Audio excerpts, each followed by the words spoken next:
Histoire de France par les villes et les villages. L'auteur est avec nous, François Barouin, bonjour. Bonjour. Merci d'être avec nous. Chez Albin Michel, ce livre sur notre histoire, l'histoire des villes et des villages, de nos villes et de nos villages. Vous êtes président de l'Association des maires de France. Aujourd'hui, ouverture du 100e congrès, déjà le 100e congrès des maires. Alors avant de parler des maires, avant de parler de leur inquiétude, de leurs demandes, parlons de l'Allemagne. Une crise sans précédent. Vous avez été ministre, François Barouin. Nouvelles élections probables. Est-ce que vous souhaitez qu'Angela Merkel soit candidate et qu'elle gagne ces élections, sincèrement? Pas faire d'ingérence. J'ai pratiqué Angela Merkel. C'est une femme immense, c'est un leader européen, c'est une femme courageuse. Elle a pris une décision qui nous avait interpellés il y a quelques mois, 2 ans, lorsque de manière unilatérale, elle avait ouvert les portes accueillant 1 million de personnes et au fond négociant seule avec la Turquie la problématique globale des flux migratoires qui doivent être gérés collectivement par l'Union européenne. Elle s'est mise en difficulté dans son pays, elle a mis en difficulté notre pays et l'Europe, donc elle paye aujourd'hui un peu la facture d'une décision solitaire. Maintenant, il lui appartient de définir les contours d'une majorité. Ce que j'arrive pas à comprendre, c'est qu'elle a déjà géré avec les libéraux, puisque le vice-chancelier, il y a une époque, était en charge de l'économie, était un libéral. Donc elle a un savoir-faire, maintenant elle est affaiblie, c'est incontestable. Elle est affaiblie. Je remarque aussi que les régimes parlementaires, partout en Europe, sont affaiblis. Au contraire de la France, où le régime est présidentiel.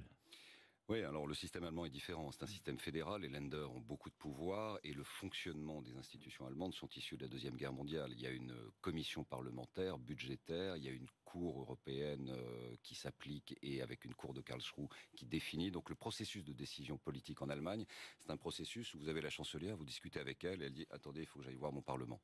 Donc c'est pour ça qu'au fond, elle n'est que la traduction de la synthèse des partis politiques. Ils n'ont pas la même méthode que nous. Nous, on n'a jamais fait de grande coalition. En Allemagne, ils se mettent autour de la table pendant 2 mois, ils essaient de discuter. Là, ils sont au bout d'un chemin. Est-ce qu'elle parviendra? Je n'en sais rien. Est-ce que c'est le résultat électoral de nouvelles élections? Je ne sais pas non plus. Toujours est-il qu'on ne peut pas comparer le modèle français et le modèle allemand, parce que, au fond, même si c'est la même histoire, ça n'a pas été les mêmes résultats constitutionnels de l'histoire. Bien, François Barouin, autre information, rétablissement du jour de carence dans la fonction publique, voté à l'Assemblée nationale hier soir, ça vous satisfait? Oui, bien sûr, nous l'avons demandé. La mise en place par le gouvernement précédent de ce dispositif avait augmenté l'absentéisme de manière spectaculaire. Est-ce que ça permet de lutter contre l'absentéisme? Sûrement. Dans des pour un élu local comme vous? Oui, par exemple, dans votre mairie de Troyes? Dans ma mairie, l'absentéisme a augmenté. Nous avions fait des revendications et négocié avec les syndicats au niveau national. Nous n'avons pas été entendus. Ce dispositif va dans la bonne direction. Les Restos du Cœur, 33 ans, le provisoire dure, 33 ans, et la pauvreté progresse. N'est-ce pas l'échec collectif de tous les dirigeants, de tous les partis politiques depuis 33 ans, franchement? Bien sûr, il y a un échec sur le chômage, et puis il y a un échec sur le fait d'empêcher la pauvreté de grandir. Alors, la France est assez unique au niveau international, puisqu'on a un modèle social avec des amortisseurs. On a des minima sociaux, on a le RSA, on a des indemnités chômage, mais on a 9 millions de pauvres. On est en chômage de masse. On a même aujourd'hui une interrogation sur le taux du chômage résiduel. C'est-à-dire que même si on avait 2 ou 3% de croissance pendant 2 ou 3 ans, est-ce qu'on est sûr de descendre en dessous de 8% de chômage? Bien sûr, bien sûr. C'est donc un modèle économique, il faut des transformations en profondeur, et c'est un cadre général. Heureusement qu'il y a des gens comme les Restos du Cœur, je veux leur rendre hommage, l'AMF est partenaire des Restos du Cœur. Sans eux, sans le tissu associatif, sans des bénévoles comme ça, je pense que le tissu social serait plus altéré encore. 100e congrès des maires de France, vraiment ras-le-bol des maires ce matin, je lis ça partout, j'entends ça partout, oui ou non? Oui, parce que au fond, c'est cette année... En fait, ce ras-le-bol, il est aussi le fruit de la crise financière mondiale qui a effondré nos recettes fiscales à l'époque. J'étais en responsabilité. C'est pour ça que je suis d'autant plus à l'aise pour le dire, et c'est ce que je dirais au président Macron jeudi. Vous n'êtes pas le seul responsable des difficultés du ras-le-bol actuel, même si votre gouvernement a pris un certain nombre de mesures que nous contestons. Ça fait 7 ans que ça dure. J'ai été le Premier ministre du budget à geler les dotations de l'État. Les dotations, c'est de l'argent que l'État doit aux collectivités. Mais on l'a fait au nom de l'intérêt général avec des déficits qui avaient explosé à plus de 8%. Mais ça fait 7 ans que ça dure.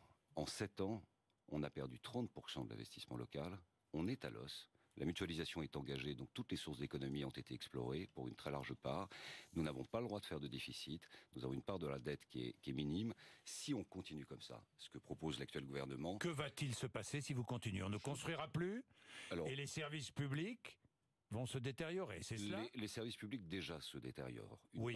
Une partie de certains services publics dans certaines communes ne sont plus en situation aujourd'hui d'être tenus. Les investissements sont menacés. Et les mesures qui sont proposées par le gouvernement, notamment l'interdiction d'avoir plus de X années d'endettement, ça veut dire quoi? Ça veut dire que vous n'avez plus de recettes puisqu'on vous supprime la taxe d'habitation. Vous avez des dotations qui sont en chute libre parce que c'est pas 13 milliards en réalité. On arrive à 21 milliards cumulés à l'horizon 2020. Vous n'aurez plus d'investissement. Donc si vous n'avez plus de services publics locaux de proximité, si vous n'avez plus d'investissement, c'est difficile de demander aux communes de continuer à avancer pour transformer le pays. C'est ça. Donc ce que nous demandons, c'est un coup d'arrêt d'une politique menée depuis 7 ans. Vous demandez quoi? Un coup d'arrêt, ça veut dire quoi? L'arrêt de la baisse des dotations. Arrêt de la baisse des dotations, c'est ce que vous allez demander. Nous l'avons demandé. Vous l'avez déjà demandé, c'est ce que vous allez répéter au président de la République. On l'a demandé à tous les candidats à l'élection présidentielle. En mars, nous avons fait le pari que l'un d'entre eux serait élu, ce qui est arrivé. Emmanuel Macron est devenu président de la République. Il est d'ailleurs passé au moment où il ouvrait la conférence nationale des territoires, qui était une bonne idée que nous avons accueillie avec bienveillance, pour reprendre un terme aujourd'hui très largement usité, c'est-à-dire avec un intérêt soutenu, parce qu'on avait enfin une instance de dialogue. Et le jour de l'ouverture de la conférence des territoires, le président de la République passe de 10 à 13 milliards. On n'était déjà pas d'accord avec 10, on ne va pas être d'accord avec 13. Donc nous lui demandons, au fond, d'être le président de la République qui remet autour de la table tout le monde et qui dit oui, je crois aux libertés locales, oui, je crois à la décentralisation, oui, je vais vous aider à avoir plus d'autonomie, plus de liberté, plus de ressources, parce que je vous fais confiance. Nous faisons confiance au président de la République, qui est une institution immense dans les relations entre les communes, les maires et l'État. Mais nous souhaitons qu'il prenne bien la mesure de ce qui est en train de se dérouler sous ses yeux. C'est-à-dire que vous lui demandez de ne pas vous demander 13 milliards d'euros d'économie, quoi, si j'ai bien compris. Oui, tout ça au nom de revenir sur... Déjà qu'il revienne à son engagement présidentiel. Mais vous n'avez pas d'économie à faire dans les collectivités territoriales. Il y a beaucoup d'économies qui ont été faites, d'ailleurs la Cour des comptes l'a dit. Vous n'en avez plus. Il n'y a plus d'économie à faire, franchement. Il y a toujours des poissons volants, mais ce n'est pas la majorité de l'espèce. L'essentiel des efforts ont été produits depuis 7 ans. La mutualisation entre les communes et les intercommunalités ont effectué. Il faut arrêter aussi avec ce discours. Les élus, les maires, c'est les ronds-points, c'est les petits fours, c'est les cocktails. Ils ont l'écharpe, ils sont contents et puis ils sont bras dessus, bras dessous. Nous sommes au fond, nous sommes au point de départ de l'existence et au point d'arrivée. Nous sommes en lien direct avec la population. La plupart de ces élus sont des bénévoles, sont des gens qui ont le cœur sur la main, qui ne ménagent ni leur temps ni leur peine, qui sont à la disposition de leur population. Et ces gens-là, il faut les écouter, il faut les respecter, il faut les considérer, il faut les accompagner, mais il faut aussi leur donner les moyens de développer leur territoire. C'est l'intérêt supérieur du pays. Vous ne pouvez pas avoir la moitié de la population qui vit dans des communes de moins de 10 000 habitants. Vous ne pouvez pas avoir plus d'un tiers de la population qui vit dans des communes de moins de 2 500 habitants et de n'entendre matin, midi et soir tout pour Paris, et il faut que Paris réussisse, tout pour les 6 métropoles, il faut que les métropoles soient grandes, puissantes, importantes, et puis rien pour le reste. C'est pas possible. La transformation du pays, et c'est l'intérêt du président de la République lui-même, se fera avec les communes. François Baroin, et ne se fera pas contre les communes. Emplois aidés. Les emplois aidés. Il y a aussi des discours un peu contradictoires, pardonnez-moi.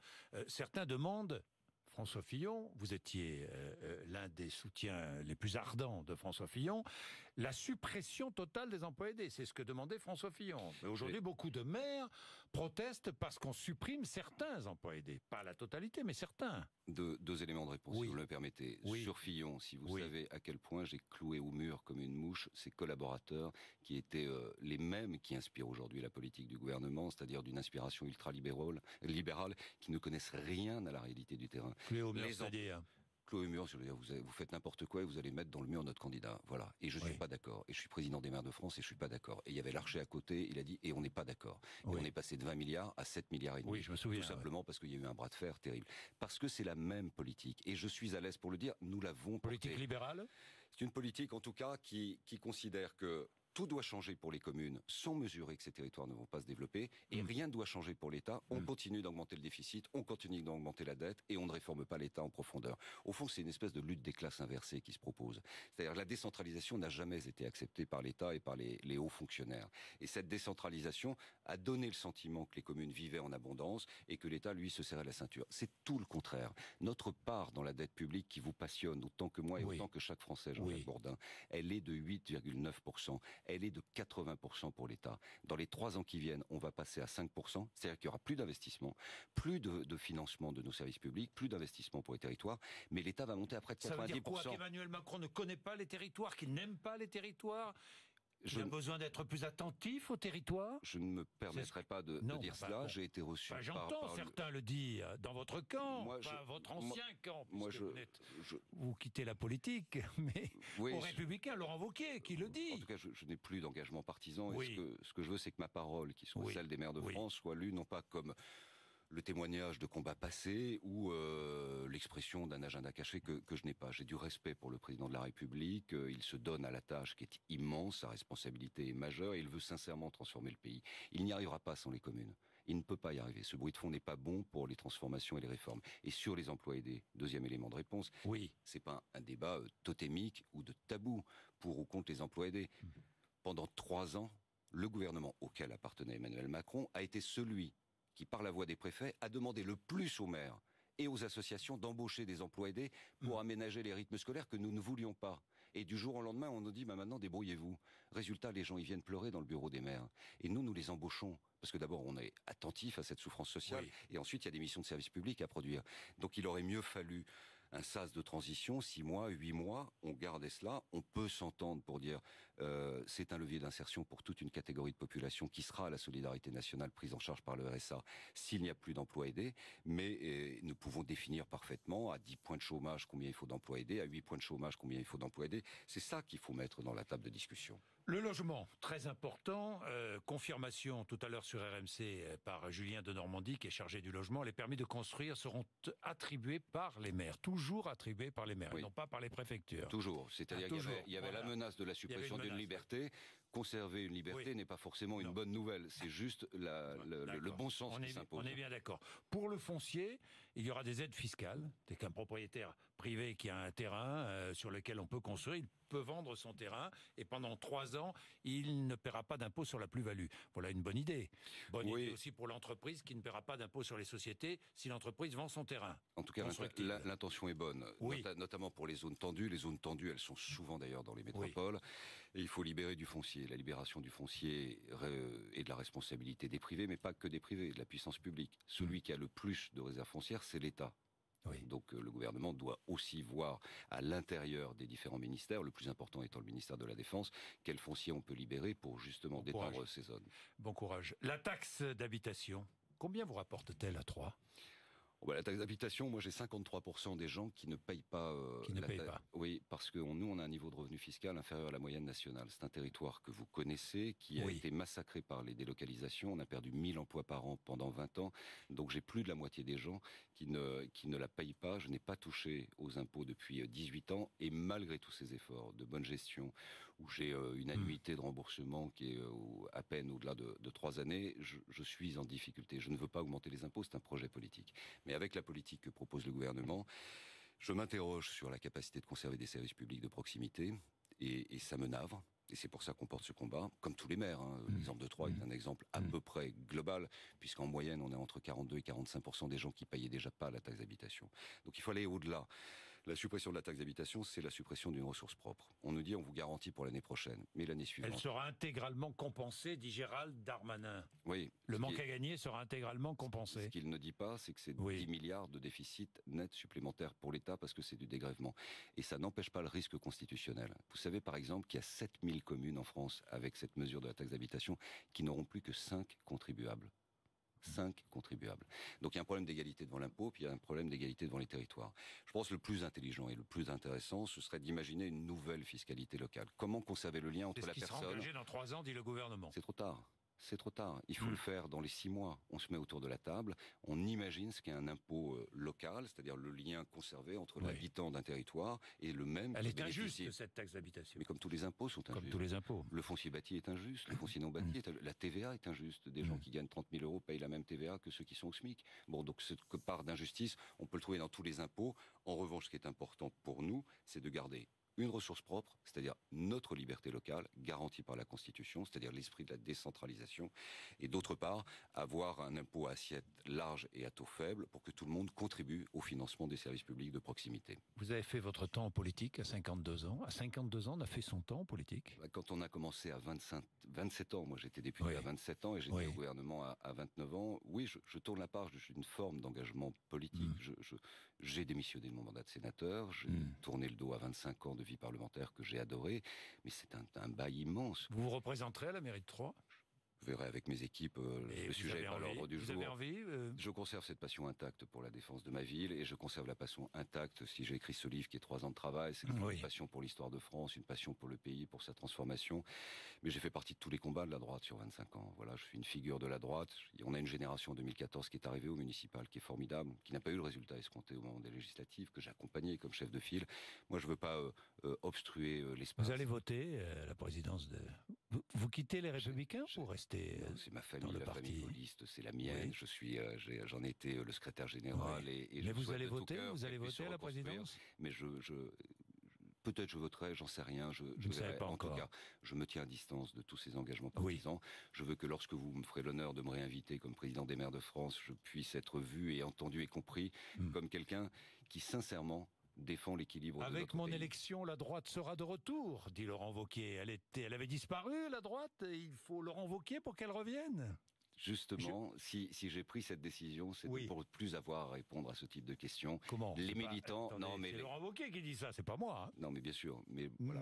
Mais c'est aussi ma liberté de prendre la décision de ne pas vous répondre à ces questions. Les militants feront leur choix. On a été défaits. Est-ce qu'on assiste quand même, pardon, naissance d'un nouveau parti de droite qui va s'appeler Agir, si j'ai bien compris, lancé par les constructifs. Est-ce qu'on assiste à un début d'éclatement de toute cette droite républicaine à laquelle vous avez contribué pendant des années, la droite chiracienne? Est-ce qu'on assiste aujourd'hui à cet éclatement, sincèrement? L'UMP a été conçue par Jacques Chirac pour une réponse contre le Front National au lendemain de la présence de Jean-Marie Le Pen au second tour de l'élection présidentielle. Cette logique, c'était la formation gaulliste à laquelle j'appartiens et les centristes qui se réunifient, c'est-à-dire le RPR et l'UDF, pour faire une grande formation, être tout le temps autour de 30% et ne jamais perdre une élection, en tout cas ne jamais disparaître du second tour d'une élection présidentielle. On a été battu en 2012 et on a été battu. C'est une tectonique des plaques, c'est un tremblement de terre. Les uns et les autres, on doit tirer les enseignements de ce qui s'est passé. Moi, j'ai ma part de responsabilité dans cette défaite, et je l'assume pleinement. Je l'ai assumé comme chef de file législative, on a été battu, et je me suis incliné de la manière la plus républicaine, parce que je suis un profond républicain devant le suffrage des Français. Ensuite, chacun fera son analyse. Il est sûr que l'UMP versus Chirac est morte, mais elle est morte pas uniquement du fait de ces présidentielles. Elle n'est pas morte uniquement du changement de l'UMP en les Républicains. Elle est morte parce que il y a eu un décentrage du bloc de droite sur sa droite qui fait que les forces centrifuges, avec l'élection de Macron aujourd'hui... Donc l'éclatement est en cours. Pardonnez-moi, 60% des électeurs, les Républicains, se tournent vers Emmanuel Macron. Et les autres vers où? Vers le Front National. On ne peut pas faire comme si vers l'extrême droite, vous le savez bien. On ne peut pas faire comme si rien ne s'était passé. Emmanuel Macron, il a 39 ans. C'est un jeune président. Il donne toute son énergie au service du pays. Il a déplacé les lignes. Il est passé du centre-gauche où 66% de sa majorité est composée plutôt d'anciens du PS. Les mesures qu'il a prises sur le plan économique, sur le plan du droit du travail, sur le plan de la réforme de l'ISF vont dans le sens d'une forme de satisfaction d'une partie de l'attente de notre électorat. Tout ça est en train de se recomposer. Ça prendra du temps. On verra dans 5 ans où en sera le pays, quel sera le résultat. Mais il est incontestable que ces forces centrifuges ne sont qu'au début d'un processus. Vous avez des doutes, sincèrement, sur le fonctionnement, sur les idées, sur l'idéologie de cette nouvelle droite incarnée par Laurent Wauquiez? Sincèrement. Je vous pose sincèrement la question. Vous avez des doutes ou pas? Des interrogations? Tout ce que je vous ai dit est sincère, Jean-Jacques Bourdin, et je vous le dis à nouveau dans les yeux. J'ai fait mon temps justement de cette prise de parole. Je vous donne une réflexion sur l'évolution de la droite.